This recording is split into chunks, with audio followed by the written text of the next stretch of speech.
ಅತ್ಯುದ್ರಿಕ್ತ ವಿದೋಷದ ಸುಖಮಃ ಜ್ಞಾನೈಕತಾನ ಪ್ರಭಾ ಸರ್ವಪ್ರಾಭವ ಶಕ್ತಿ ಭೋಗಬಲ ಸತ್ಸಾರಾತ್ಮ ದಿವ್ಯಾಕೃತಿ ಸೃಷ್ಟಿಸ್ಥಾನ ನಿರೋಧ ನಿತ್ಯ ನಿಯತಿ ಜ್ಞಾನ ಪ್ರಕಾಶಾವೃತಿ ದಾಂತ ಮೋಕ್ಷ ವಿಮೋಕ್ಷದಂ ಹರಿಮಜಂ ನಿತ್ಯಂ ಸರೋಪಾಸ್ಮಹೇ. ಯಾವ್ದಾಗಿತ್ತು ಈಗ? ಎಷ್ಟೇ ಬೇಜಪ್ಪ? 304. ಸರಿ. ನೋಡಿ ಎಷ್ಟು ವಿಷಯ ಬರುತ್ತೆ ಇದ್ರೊಳಗೆ. ಈಗ ಇಷ್ಟೆಲ್ಲ ಹೇಳಿಬಿಟ್ಟು ನೋಡೋದಕ್ಕೆ ಬರೀ ಏನು ಕಾಣಿಸ್ತಾ ಅಲ್ಲಿ ಅಚೇತನಗಳು ಮಾತ್ರ ಹೇಳಿದಾಗ ಮುಗ್ದಿತ್ತಾರ ಸಾಮ ಸಂಹಿತಾಯ ಮುಗ್ದಿತ್ತಾ ಇಲ್ಲ? ಆಗಿಲ್ಲ ಇನ್ನು. ನಾಮಾದಿ ಪ್ರಾಣ ಪರ್ಯಂತಾ ಸಪ್ತಮ್ಯರ್ಥಾ ಪ್ರಕೀರ್ತಿತಾ ಎಷ್ಟು ವಿಷಯ ಬರೀತಾರೆ ನೋಡಿ ಒಂದೇ ತಕ್ಷಣ. ಅಲ್ಲಿ ಏನು ಬಂತು? ನಾಮ ಬ್ರಹ್ಮ ಒಂದೇ ಅದೇ ಅಂತ ಹೇಳ್ತಾ ಹೋಗ್ಬಿಡ್ತಾರೆ. ಅದಲ್ಲ, ಏನಿವೆ ನಾಮಾದಿ ಪ್ರಾಣ ಪರ್ಯಂತಾ ಸಪ್ತಮ್ಯರ್ಥಾ ಪ್ರಕೀರ್ತಿತ. ಇಲ್ಲಿರ್ತಕ್ಕಂಥ ಪ್ರತಿಯೊಂದು ಪದಾರ್ಥಗಳು ನಾಮದಿಂದ ಶುರು ಮಾಡಿ ಪ್ರಾಣ ಪರ್ಯಂತ ಹೇಳ್ತಾರೆ. ಏನ್ ಹೇಳ್ತಾರೆ? ಮನಸ್ಸೇ ದೇವರು, ಪ್ರಾಣನೇ ದೇವರು ಹೇಳ್ತಾ ಬರ್ತಾರೆ. ಹಾಗಲ್ಲ, ಸಪ್ತಮ್ಯರ್ಥ, ಸಪ್ತಮಿ ಅರ್ಥದಲ್ಲಿ ಉಪಯೋಗಿಸ್ಬೇಕು. ಪ್ರಥಮದಲ್ಲಿದ್ರೂ ಕೂಡ ಏನಂತಿದೆ ಈಗ? ಸಪ್ತಮಿ ಬಂದಿದೆ. ಏನರ್ಥ ಮಾಡ್ಕೋಬೇಕೀಗ? ಸಪ್ತ ಸುಪ್ರಥಮ, ಪ್ರಥಮ ವ್ಯಕ್ತಿ 2 ಅರ್ಥ ಅರ್ಥಲ್ಲೂ ಮಾಡಬಹುದು. ಷಷ್ಸು ದ್ವಿತೀಯ ಹೀಗೆಲ್ಲ ಬರುತ್ತೆ. ಇಲ್ಲಿ ಬಂದಿರೋದು ಪ್ರಥಮದಲ್ಲಿ ಬಂದಿದ್ರು ಕೂಡ ಏನರ್ಥ? ಸಪ್ತಮಿ ಅರ್ಥ ಮಾಡ್ಕೊಂಡು ಏನಂತ? ನಾಮನೇ ದೇವರಲ್ಲ, ನಾಮದೊಳಗೆ ದೇವರು. ಅದೇ ರೀತಿ ಪ್ರಾಣನೇ ದೇವರು, ಪ್ರಾಣದೊಳಗೆ ದೇವರು ಮಾಡ್ಕೊಂಡು ಪೆಟ್ಟಿಗೆನೆ ಕೊಡ್ತಾರೆ ತಗೊಳ್ಳಿ ಅಂತ. ಪೆಟ್ಟಿಗೆೊಳಗಿದೆ ಅದಲ್ಲ, ಹಾಲು ಕುಡಿದ ಲೋಟ ಕೊಡ್ತಾರೆ, ಲೋಟದೊಳಗೆ ಹಾಲಿದೆ ಹೊರತು ಏನಲ್ಲ, ಲೋಟನೇ ಹಾಲಲ್ಲ. ನಿತ್ಯ ಉಪಯೋಗಿಸ್ತೀವಿ ನಾವು ಅದನ್ನ. ತತ್ವಮಸಿ ಹಾಗೇನೆ, ನೀನು ನಿನ್ನೊಳಗೆ ಅವನೇ ಇದ್ದಾನೆ. Very simple. ನಿನ್ನೊಳಗೆ ಅವನೇ ಇದ್ದಾನೆ. ಯಾರು ಬೇಕಾದ್ರೂ ಕಷ್ಟ ಅರ್ಥ ಆಗುತ್ತೆ. ಅವ್ರು ಬಿಟ್ಟು ಬೇರೆ ಅರ್ಥ ಮಾಡ್ಕೊಂಡು ಆಚಾರ ಅದಕ್ಕೆ ಏನ್ ಮಾಡ್ತಾರೆ? ಸಾಮ ಸಮೇತ ಕೋಟ್ ಮಾಡ್ತಾರೆ. ವೇದಾರ್ಥ ಮಾಡೋದು ಹೀಗೆ: ನಾವಾದಿ ಪ್ರಾಣ ಪರ್ಯಂತಾ ಸಪ್ತಮ್ಯರ್ಥಾ ಪ್ರಕೀರ್ತಿತಾ. ಸಪ್ತಮಿ ಅರ್ಥದಲ್ಲಿ ಇವೆ ಇದು. ತೃತೀಯ ಪಂಚಮಿ ಷಷ್ಠಿ ಚತುರ್ಥ್ಯರ್ಥಾಶ್ಚ ಸರ್ವಶ. ಕೆಲವು ಸರಿ ತೃತೀಯ, ಕೆಲವು ಸತ್ಯ ಪಂಚಮಿ, ಕೆಲವು ಸರಿ ಷಷ್ಠಿ, ಚತುರ್ಥಿ ಅರ್ಥ. ಯಾವ ಅರ್ಥ ಹೊಂದುತ್ತೋ ಆ ಅರ್ಥ ಮಾಡ್ಬೇಕೆ ಹೊರತು ಅಪೇರೆಂಟ್ ಅರ್ಥ ತಗೊಳ್ಬಾರ್ದು. ಅದು ವೇದವಾದಿಗಳಾಗ್ತಾರೋ. ವೇದ ಅಪರೆಂಟ್ ಮೀನಿಂಗ್ ತಗೊಳ್ಬಾರ್ದು, ಅಭಿಪ್ರಾಯದ ಅರ್ಥ ತಗೋಬೇಕಾಗ್ತಾಶ್ಚ ಸರ್ವಶಃ.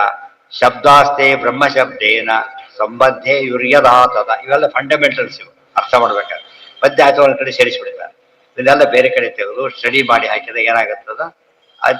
ಸ್ಟಡಿ ಮಾಡಕ್ಕೆ ಒಂದು ಮಾರ್ಗದರ್ಶನ ಮಾಡ್ಲಕ್ಕೆ ಬರೋದು. ಆಚಾರ್ಯ ಎಲ್ಲ ಬರೆಯೋರಾದ್ರಿಂದ ಎಲ್ಲೆಲ್ಲ ಸೇರಿಸ್ಬಿಡ್ತಾರೆ. ಯಾಕೆ ಒಂದು ಉದ್ದೇಶ ಎಲ್ಲರೂ ತಿಳಿಬಾರದು ಅಂತಲೂ ಇದೆ.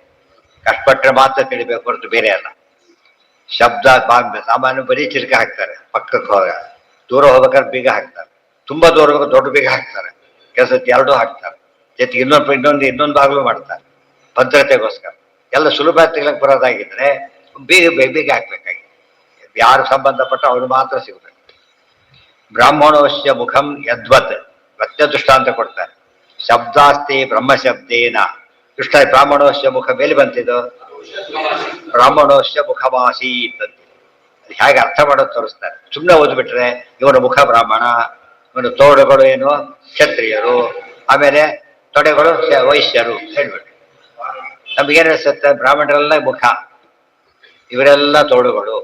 ಅಂದ್ರೆ ಅವರೇ ತೋಳುಗಳು, ಅವರೇ ಮುಖ, ಅವರೇ ತೊಡೆ ಅಂತ ಹೇಳ್ಬಿಡ. ಅಲ್ಲ, ಬ್ರಾಹ್ಮಣರು ಈತನ ಮುಖದಿಂದ ಹುಟ್ಟಿದರು. ಮುಂದೆ ಬರಬೇಕು.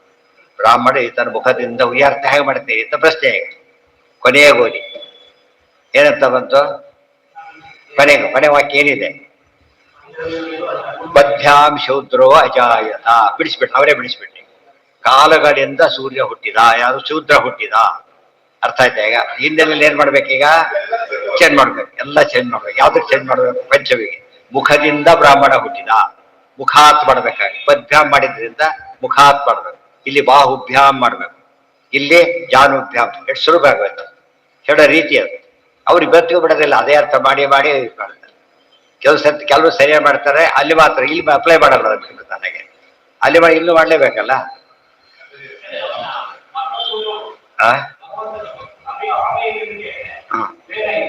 ಭೇದ ಇಲ್ಲ ಅದಕ್ಕೆ.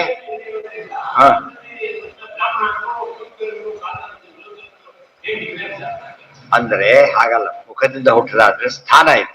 ಮರದಿಂದ ತಂದ ಹಣ್ಣು ಎಲ್ಲ ಮರದಿಂದ ತರೋದು, ಹಾಗಲ್ಲ ಕೊಂಡು ತಂದ ಹಣ್ಣು ಬೇರೆ ಡಿಫ್ರೆನ್ಸ್ ಆಯ್ತು. ಈಗ ಮರದಿಂದ ಬಂದಿದ್ರು ಕೂಡ ಮರದಿಂದ ಬಂದು ಯಾರೋ ಮರದ ಅದರಿಂದ ನಾವು ತಗೊಂಡಿದ್ದೇವೆ. ಧೈರ್ಯ ತಗೊಂಡಿಲ್ಲ. ದೇವ್ರ ಮುಖದಿಂದಾನೇ ಬಂದ ಅಂತ ಹೇಳಿದ್ರೆ ಏನಾಯ್ತು ಈಗ? ನೇರ ಸೃಷ್ಟಿ ಆಯ್ತು. ಗೊತ್ತಾಯ್ತಾ? ಆ ಅರ್ಥ ಅದರಿಂದ ಮುಖದಿಂದ ಬಂದಿದ್ದರಿಂದ ಬ್ರಾಹ್ಮಣ ಏನ್ ಕೆಲಸ ಮಾಡ್ಬೇಕು? ಏನ್ ಕೆಲಸ ಮಾಡ್ಬೇಕು? ಮುಖದ ಕೆಲಸ ಮಾಡ್ಬೇಕು. ಊಟ ಮಾಡೋದು ಅಂತ ಆಯ್ತು, ಊಟ ಮಾಡೋದಲ್ಲ. ವಿಪ್ರಸ್ಯ ಜಪೋಪದೇಶವು, ಜಪ ಉಪದೇಶ, ಜಪ ತಾನ್ ಮಾಡ್ಕೊಳ್ಳೋದು, ಉಪದೇಶ ಇನ್ನೊಬ್ರಿಗೆ ಹೇಳೋದು, ಅದನ್ನ ಮಾಡ್ಬೇಕು. ಅದಕ್ಕೆ ಎಲ್ಲರಿಗೂ ಮುಖ ಇದೆ, ಎಲ್ಲರಿಗೂ ಕಂಠ ಇರುತ್ತದೆ. ಅದು ಚಂದ ಹಾಡ್ತಾರೆ, ಒಳ್ಳೆ ಕಂಠ ಅಂತ ಹೇಳಿ. ಗೊತ್ತಾಯ್ತಾ? ಅವಾಗ ಬದ್ಯ ಕಂಠದ ಅರ್ಥ ಏನದಕ್ಕೆ? ಚೆನ್ನಾಗಿ ಹೇಳ್ತಾ ಇರ್ತಾರೆ. ಒಳ್ಳೆ ಅಲಂಕಾರ ಮಾಡ್ಕೊಂಡ್ರೆ ಆಗ್ಲಿಲ್ಲ, ಅದು ಹಾಡಿದಾಗ ಗೊತ್ತಾಗುತ್ತೆ. ಬ್ರಾಹ್ಮಣೋಶ್ಚ ಮುಖಂ ಯತ್ವ ದೃಷ್ಟಾಂತ ಅಲ್ಲೇ ಕೊಟ್ಬಿಟ್ರು. ನಾವು ಮಾಡಲೇಬೇಕಲ್ಲ, ಹಾಗೆ ಮಾಡಿ. ಇಲ್ಲ ಮುಂದೆ ಮೊದಲು 3 ಅರ್ಥ ಅವ್ರು ಕೊನೆಯಲ್ಲಿ ಓದ್ಬೇಕು. ತಿಳಿತಾ? ತಿಳಿ ಅರ್ಥ ಆಯ್ತಲ್ಲ, ನಾವು ಬೇರೆ ಹೇಳಿದ್ದಲ್ಲ, ಅಲ್ಲೇ ಇದೆ. ವೈ ಮುಂದೆ ಯದ್ವದ್ ಆತ್ಮ ವೈ ಪುತ್ರಕೋ ಯಥಾ ಇನ್ನೊಂದು ದೃಷ್ಟಾಂತ ಕೊಡ್ತಾರೆ. ಎಷ್ಟು ವಿಷಯ ಹೇಳ್ತಾರೆ ನೋಡಿ. ಆತ್ಮಾವೇ ಪುತ್ರ ನಾಮಾಸಿ ಒಂದು ವಾಕ್ಯ ಇದೆ. ಮಗ ಅಂದ್ರೆ ತಾನೇ ಅಂತ ಅರ್ಥ. ಮಗ ಅಂದ್ರೆ ತಾನೇ. ನೋಡಿ, ತಾನೇನ ಆಕ್ಚುಲಿ ಅಲ್ಲ, ತಾನೇ ಅಲ್ಲ. ಕೆಲವರು ತಾನೇ ಹೌದು. ವಾಯುದೇವರೇ ಹನುಮಂತನಾಗಿ ಕೊಡ್ತಾರೆ, ತಾವೇ ಹುಟ್ಟಿ ಬರ್ತಾರೆ. ವಾಯುದೇವರೇ ಭೀಮನ ಆಗ್ಬಿಡ್ತಾರೆ, ಅವ್ರು ತಾವೇ. ಮಗನು ತಾವೇ, ಅವರು ಅವರೇ. ಪವನ ಅಂದ್ರು ಅವರೇ, ಪವನ ಸೋನು ಅಂದ್ರು ಅವರೇ. ಆದ್ರೆ ಬೇರೆಯವರಿಂದ ಬಂದಾಗ ಆಗಲ್ಲ. ಬೇರೆಯವರಿಂದಾಗ ಏನಾಗ್ಬೇಕವ ಅಲ್ಲೇ ಹೆಸರು ಹೇಳಬೇಕು. ಅದಕ್ಕಾಗಿನೇ ಅಧಿಷ್ಠಾನ ಬೇರೆಯವರು. ಆತ್ಮಾವೈ ಪುತ್ರ ನಾಮಾಚಿ ಅಂತ ಕರೆದ್ರೆ ತಾನೇ ಮಗ ಅಂತ ಅರ್ಥ ಅಲ್ಲ, ಮಗ ತಾನಿದ್ದಾಗೆ ಅಂತ ಅರ್ಥ ಮಾಡಬೇಕು. ಮಗನ ಕಳಿಸ್ತೀವಿ ಬರೋದಿಲ್ಲ ಅಂತ ಅವ್ರು ಬಂದಾಗ. ಎಷ್ಟೋ ಸಮಾರಂಭಗಳಿಗೆ ಒಂದೇ ದಿವಸ 2 ಬಂದ್ಬಿಟ್ಟು ಬೇರೆ ಬೇರೆ ಊರಲ್ಲಿದ್ದಾಗ ಏನ್ ಮಾಡ್ತಾರೆ? ಬೆಂಗಳೂರಲ್ಲಿ ಬೇರೆ ಬೇರೆ ಊರಿದ್ದಾಗ ಒಂದು ಆಕ್ಸಿಡೆಂಟ್ ಕೂಡ ಒಬ್ಬರು ಒಂದ್ ಕಡೆ ಹೋಗ್ಬಿಡ್ತಾರೆ. ಎಲ್ಲರ ಕಡೆ ಹೋಗ್ಬೇಕೀಗ. ಒಂದು ಟೈಮಿಂಗ್ಸ್ ಅದೇ ಬೇರೆ ಇದೆ. ಎಲ್ಲರೂ ಬಂದು ಅಂತ ಹೇಳ್ತಾರೆ, ಅವರೇ ಹೇಳ್ತಾರೆ ಅವ್ರು ಬಂದಿದ್ರು. ಹಾಗೆ ಎಲ್ಲರೂ ರೆಪ್ರೆಸೆಂಟ್ ಮಾಡ್ತಾರೆ. ಮಗ ಹಾಯ್ದಿತ್ತೆ, ಅದನ್ನ ಅವನೇ ಅಂತ ಅರ್ಥ ಮಾಡ್ದೇನೆ ಏನ್ ಮಾಡ್ತಾರೆ? ಅವ್ರು ಬಂದಷ್ಟು ಅಷ್ಟು ಬೆಲೆ ಇದೆ ಅವನಿಗೆ ಅಂತ ಹೇಳೋದು ಅರ್ಥ. ಹಾಗೆ ಉಪಯೋಗಿಸ್ತಾರೆ. ಅಭೇದವಂತನೆ, ಅಭೇದ ಇದ್ರು ಭೇದ ಇದ್ದೇ ಇದೆ. ಸಪ್ತಸು ಪ್ರಥಮ ಯಸ್ಮಾತ್ ಭೂಯೋ ಭೂಯೋ ಭೂಯಸ್ತತಸ್ತಥ. ಅದಕ್ಕೆ ಯಥಾಚ ಯೂಪ ಆದಿತ್ಯ ಏವಮೇಷ 3 ದೃಷ್ಟಾಂತ ಕೊಟ್ಟರು. ಒಂದು ಪುರುಷ ಸೂಕ್ತ, ಇನ್ನೊಂದು ಬರೀ ವೇದ, ಇದು ಒಂದು ಯಜ್ಞದ ಪ್ರಸಂಗ. ಯೂಪ ಆದಿತ್ಯ, ಅಲ್ಲಿ ಆಕ್ಚುಲಿ ಯೂಪ ಒಂದು ಊಟ ಸ್ಥಾಪನೆ ಮಾಡಿರ್ತಾರೆ, ಆದಿತ್ಯ ಆವಾಹನ ಮಾಡಿರ್ತಾರೆ. ಆದಿತ್ಯ ಅಂತ ಏನಂತ ಕರಿಬೇಕು? ಯೂಪ ತೋರಿಸ್ತಾರೆ. ಯೂಪದಲ್ಲಿ ಆದಿತ್ಯ ಆಹ್ವಾನ ಮಾಡಿದ್ರಿಂದ ಏನದು? ಆದಿತ್ಯ. ಅದರ ಯೂಪನೇ. ಇಲ್ಲ ಅಲಂಕಾರಕ್ಕೆ ದಾಯರ್ವ ಅಂತ ಅಲಂಕಾರ ಕೂತ್ಕಾಲಕ್ಕೆ ಅದು ಆಹ್ವಾನ ಮಾಡಿ ಆ ಹೆಸರು ಅಲ್ಲಿ. ಇನ್ನೂ ಸಪ್ತಋಷಿಗಳು ಆರಾಧನೆ ಮಾಡ್ತಾರೆ ಉಪಕರ್ಮ ದಿವಸ. ಎಲ್ಲ ಅದೇ ಕಲ್ಲಿಟ್ಟಿರ್ತಾರೆ. ಆಹ್ವಾನ ಮಾಡಕ್ಕೆ ಹೆಸರು ಬೇರೆ ಹೇಳಿರ್ತಾರೆ. ಏನರ್ಥ ಅದಕ್ಕೀಗ? ಅವರೇ ಅಂತ ಅಲ್ಲ, ಅವರೇ ಅಂತ ಹೇಳಿದ್ರು ಕೂಡ ಅಲ್ಲಿ ಆವಾಹಿತರಾಗಿದ್ದಾರೆ ಅಂತ ಹೇಳಬೇಕು. 3 ದೃಷ್ಟಾಂತ ಕೊಟ್ಟು ಇದೆಲ್ಲ ಮರೆತು ಬಿಟ್ಟು ತತ್ವಮಸಿಗೆ ಏನೇನು ಅರ್ಥ ಹೇಳ್ಬಿಟ್ರೆ ಎಷ್ಟು ತಪ್ಪಾಗುತ್ತೆ ನೋಡಿ. ಸಪ್ತಸು ಪ್ರಥಮ ಭೂಯೋಹು, ಅದಕ್ಕೇನು ಪ್ರತಿ ಸಜ್ಜ ಭೂಯೋ ಅಂದ್ರೆ ಏನು? ನಾಮದೇವರು, ಪ್ರಾಣದೇವರು ಒತ್ತು ಹೇಳ್ತಾ ಬರ್ತಾರೆ. ಷಟ್ಸು ದ್ವಿತೀಯ ಯಸ್ಮಾಚ್ಯ, ದ್ವಿತೀಯ 6 ಕಡೆ ಉಪಯೋಗಿಸ್ಬೇಕು. ದ್ವಿತೀಯ 6 ಅರ್ಥ ಮಾಡಬೇಕು. ಕಾರಣತ್ವ ಪರಸ್ಯಚ ನಹಿ ಅನ್ಯದಿತ್ಯೇವ ಧ್ಯಾತಂ ಸ್ಯಾತ್ ಪುರುಷಾರ್ಥದ.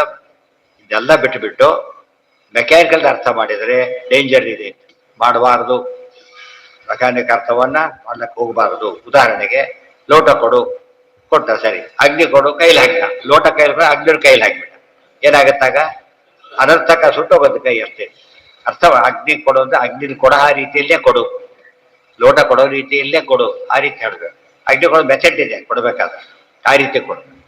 ಇವತ್ತು ಹೇಳಿದ ಶ್ರಾದ್ದದ ಕಾಲಕ್ಕೆ ಪಿಂಡ ಸ್ವಲ್ಪ ಏನ್ ಮಾಡ್ಬೇಕು? ಅವ್ರೀಗ ದರ್ಭೆ ಮೇಲೆ ಇಡಬೇಕು. ಧೀಮಯ್ಯ ದರ್ಭೆ ಮೇಲೇನೆ ಆ ಪ್ರಸಂಗವನ್ನು ಅರ್ಥ ಮಾಡ್ಕೋಬೇಕಾದ್ರೆ.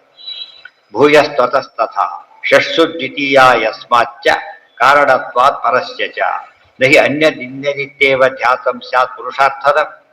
ಒಂದನ್ನ ಮತ್ತೊಂದೊಂದು ಉಪಾಸನೆ ಮಾಡಿದ್ರೆ ಪುರುಷಾರ್ಥ ಬರೋದಿಲ್ಲ, ಅಪಾರ್ಥ ಬರುತ್ತೆ. ಆದ್ರಿಂದ ಉಚಿತವಾದ ಅರ್ಥವನ್ನು ಮಾಡ್ಕೋಬೇಕು. ಅಷ್ಟು ಅರ್ಥದಂ ಅನರ್ಥಶ್ಚ ಭವೇತ್.